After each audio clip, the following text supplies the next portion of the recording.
So timeline realities get anchored in on different levels of these nesting dolls. Now, I'm not saying that linear time exists on all these nesting dolls, they don't, but time is a cosmic force to allow a consciousness to experience a progression, okay? So there is a natural organic aspect of time. But different timelines get anchored in on different nesting dolls. And the more outer nesting doll the timeline, the more vast the drama play is to play it out. Okay. So an outer nesting doll timeline set would be the narrative of the Orion Wars. And we all have our perspective about who was involved and what they did.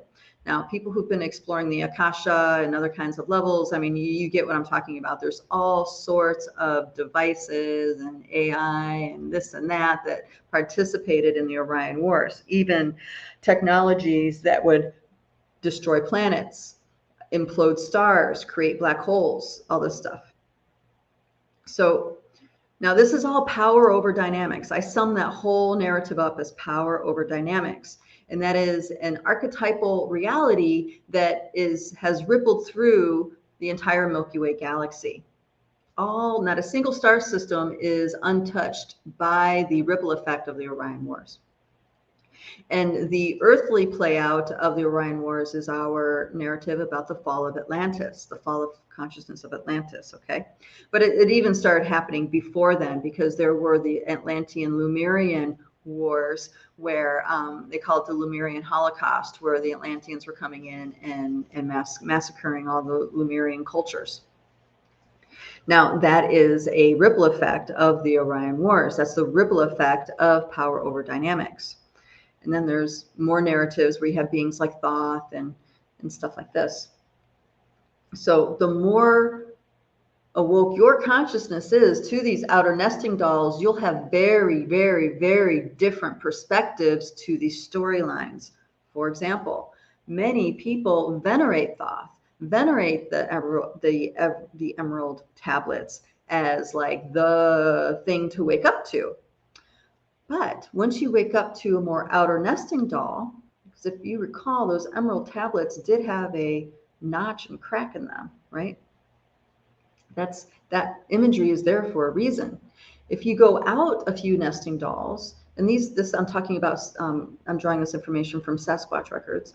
When you go out a few nesting dolls, there's a narrative that Thoth was in a Guardian Alliance role, was actually supposed to be the protector of the Emerald Covenant, so to speak.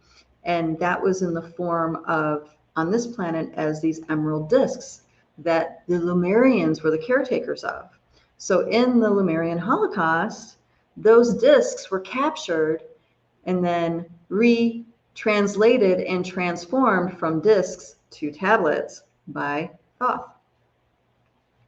Now remember, no good or bad. This is all a drama being played out. So we have a narrative of a benevolent being participating in the timeline of a fall of consciousness.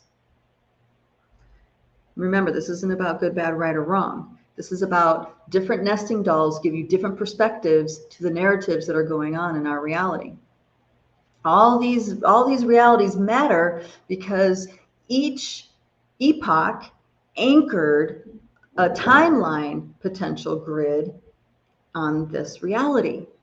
So the Lemurians held a particular consciousness, and that was anchored very, very deep into our timeline reality. It was anchored all the way through the telluric realm, right down to a cellular level, okay? And then you had this another overlay timeline potential grid anchored on this reality by the Atlanteans, which is a polarity grid, good, bad, right, and wrong. Everything has to fall in one or the other. There's no gray area. So because these grids are anchored in the way that they are, as we are born with these grids inside of ourselves. And then we, through our choices, either validate and strengthen those grids or we dismantle them from within ourselves and therefore free ourselves from having to play those particular grids out, those particular frequencies that the grids hold. We have a choice to play them out or not. Now, of course, it's compounded because we're told different narratives where we choose this narrative is right and that narrative is wrong, and I'm going to be on the right side, right? Because pretty much not all humans, but many humans decide that they want the light to win. And what I want to wake you guys up to, winner or loser, is indicating that there's a finite endpoint to it all. There isn't. So open yourself up to that. There's no finite endpoint to this. There is no winner and loser. This is all a drama to maintain infinite movement within the cosmos. Okay, so there are different levels that these timelines are anchored in. There are timelines. So going out to, I'm going to go to a mid-level nesting doll, like the center of the Milky Way galaxy, the galactic mind. Then that's mid-level. And then within the galactic mind, there is this other field of oneness consciousness, what we might call the all that is, the I am presence. For those of us who came into this reality with it, certain the traditional means, let's call it, we all blended with this oneness consciousness, this all that is, and that completely informed our infinite nature to the rules of reality within this galaxy. And then from there, we separated from what feels like a source. Some of us separated as an experience of abandonment. Some of us separated as an experience of, woohoo, this is going to be an adventure. Some of us separated in the form of being a hero, an angelic presence. Okay, there's an infinite list here of the spirit of which you're being separated out of this infinite, or this oneness consciousness.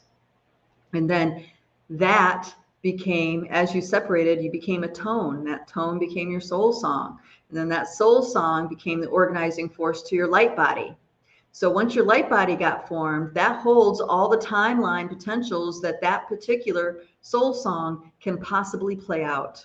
So that is a timeline consciousness grid within your light body.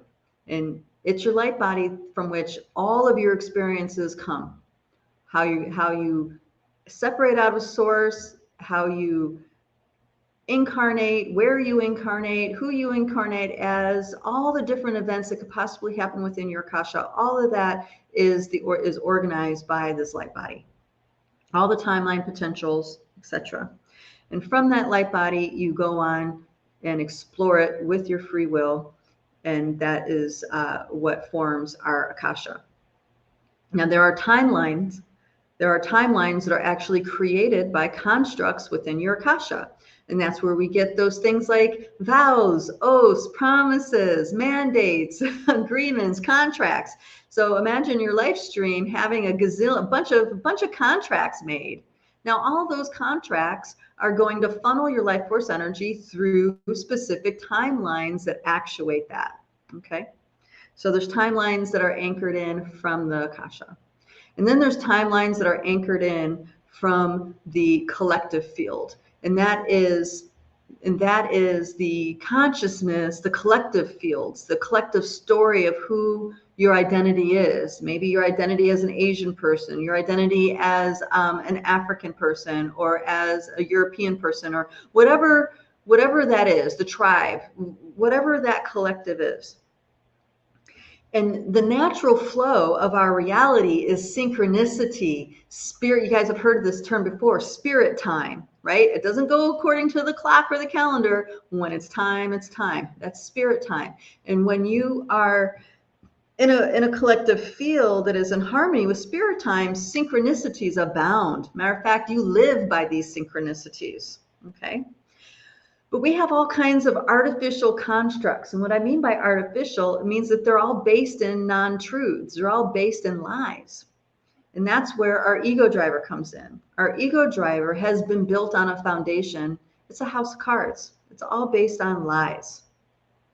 lies we tell ourselves, lies we've been told, lies we want to hold on to, even though some part of us knows the other truth, right? All of this. And we base our choices a lot of times on this, unless we're on a spiritual path and we understand that we are not our thoughts, we are not our feelings, we are not who we think we are. Then we start tuning in and making choices from a deeper level of who we are. And this is how we navigate timelines. This is how we navigate timelines that are either organic or inorganic. Okay.